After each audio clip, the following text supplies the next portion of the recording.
আগুনকে আল্লাহ নাম দিয়েছেন নারুল্লাহ।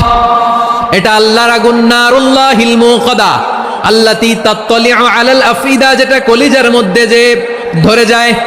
দুনিয়ার আগুন হাতে লাগলে হাত জ্বলে, পায়ে লাগলে পা জ্বলে। জাহান্নামের আগুন দেহের যেই জায়গায় লাগুক না কেন, সাথে সাথে কলিজাটা জ্বলে ছাই হয়ে যাবে। নারুল্লাহিল মুকাদা আল্লাতী তাত্তালিউ আলাল আফিদা, জাহান্নামের আগুন গায়ে লাগলে আপনার কলিজা পুড়ে ছাই হয়ে যাবে। কি ভয়ঙ্কর শাস্তির বর্ণনা যে বিশ্বনবী দিয়েছেন। জাহান্নামের অবস্থা এত ভয়ঙ্কর হবে, জাহান্নামের ভেতরে লক্ষ লক্ষ কোটি কোটি কাফির মুশরিককে দেওয়ার পরেও জাহান্নাম বলবে হাল মিন মাজিদ, আরো আছে নাকি, আরো দাও। কোটি কোটি কাফেরের দল, মুশরিকের দল, সীমা লঙ্ঘনকারী দল, তাদেরকে যখন জাহান্নামে ফেলা হবে, বড় বড় পাথর খণ্ড জাহান্নামে ফেলা হবে, তারপরও জাহান্নাম বলবে হাল মিন মাজিদ, আরো আছে নাকি, দাও, আরো দাও, আরো দাও। আমার ক্ষুধা নিবারণ হয় নাই। জাহান্নামে তো উত্তপ্ত হবে, জ্বলন্ত হবে, ভয়ঙ্কর হবে। জাহান্নামের এক অংশ আরেক অংশকে খেয়ে ফেলবে। আল্লাহু আকবার। ফেরেশতারাও টালমাটাল হয়ে যাবে। জাহান্নামের রক্ষী ফেরেশতারা কি করবে তারা নিজেরাও বুঝতে পারবে না।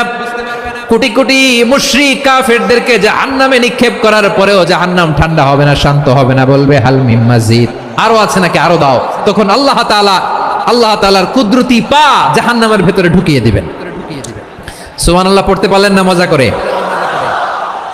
কোনো কিছুতেই যখন জাহান্নামকে শান্ত করা যায় না, আল্লাহ তাআলা তার কুদরতি পা জাহান্নামে ঢুকিয়ে দিবেন। দেওয়ার সাথে সাথে জাহান্নাম থেকে আওয়াজ আসবে, কাত কাত বিইজ্জাতিকা ওয়া বিকদরিক, আল্লাহ বিইজ্জাতিকা ওয়া বিকারামিক, আল্লাহ আপনার ইজ্জতের কসম, যথেষ্ট হয়েছে, এনাফ এনাফ, আর লাগবে না। সুবহানাল্লাহ বলেন। ওই ভয়ঙ্কর জাহান্নামে আমরা যেতে চাই কেউ? সাইয়েদনা ইব্রাহিম আলাইহিস সালাম আত্মসমর্পণ করেছেন। আল্লাহ তাআলা বলেন إذ قال له ربه أسلم قال أسلمت لرب العالمين। যখন আল্লাহ সাইয়েদনা ইব্রাহিম আলাইহিস সালামকে বললেন, ও ইব্রাহিম, ইসলাম ধর্ম গ্রহণ করো, আত্মসমর্পণ করো, সারেন্ডার করো, আল্লাহর খালিল ইব্রাহিম আলাইহিস সালাম কোনো কথা চিন্তা না করে, ডানে বায়ে না তাকিয়ে, কোনো কিছু না ভেবে মুহূর্তেই বলে আসলামতু লিরাব্বিল আলামিন। গোটা বিশ্বের রব আল্লাহর সামনে আমি ইসলাম ধর্ম গ্রহণ করলাম, সারেন্ডার করলাম। সুবহানাল্লাহ বলেন। আল্লাহ বলতে দেরি, সারেন্ডার করতে দেরি নাই। এভাবে নিজেকে আল্লাহর সামনে সঁপে দিতে হবে। আবার সাইয়েদনা ইউসুফ আলাইহিস সালাম বললেন, তাওয়াফফানি মুসলিমান ওয়া আলহিকনি বিস-সালিহিন, ও আল্লাহ, মুসলিম হিসেবে তুমি আমাকে মৃত্যু দাও, আর নেককারদের সাথে তুমি একত্রিত হওয়ার তৌফিক দাও।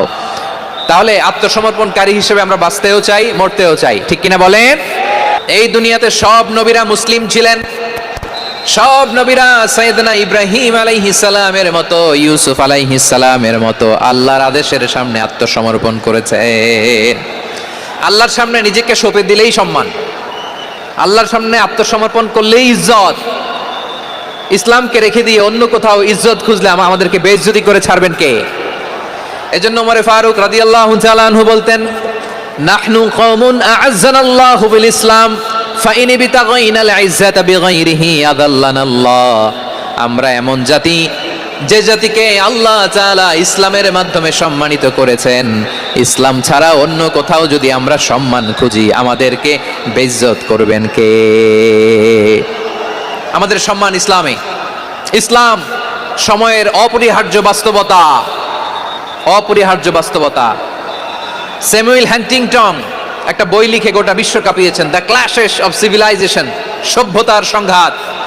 এই পৃথিবীতে অনেক সভ্যতার উত্থান হয়েছে, পতন হয়েছে। প্রিয় ময়মনসিংহবাসী, আমার কথা শুনতেছেন? হ্যাঁ, শুনতেছেন? দেখি আওয়াজ করে পড়েন তো, লিল্লাহে তাকবীর। সবাই পড়েননি? এত লক্ষ মানুষ তাকবীর দিলে এই আওয়াজ হয়? আমি বিশ্বাস করি না। সবাই পড়েন নাই? সবাই গলা ছেড়ে দিয়ে আওয়াজ করে পড়ুন তো, লিল্লাহে তাকবীর, লিল্লাহে তাকবীর, লিল্লাহে তাকবীর। দ্য ক্ল্যাশেস অফ সিভিলাইজেশন, সভ্যতার সংঘাত। স্যামুয়েল হ্যান্টিংটন একটা বই লিখে গোটা বিশ্ব কাঁপিয়েছেন। বিভিন্ন সভ্যতার উত্থান এই পৃথিবীতে ঘটেছে, আবার পতন হয়েছে। এই পৃথিবীতে এসেছে আর্য সভ্যতা, বৈদিক সভ্যতা, মেসোপটেমীয় সভ্যতা, মহেঞ্জোদারো সভ্যতা, সিন্ধু সভ্যতা, অনেক সভ্যতা, এখন চলতেছে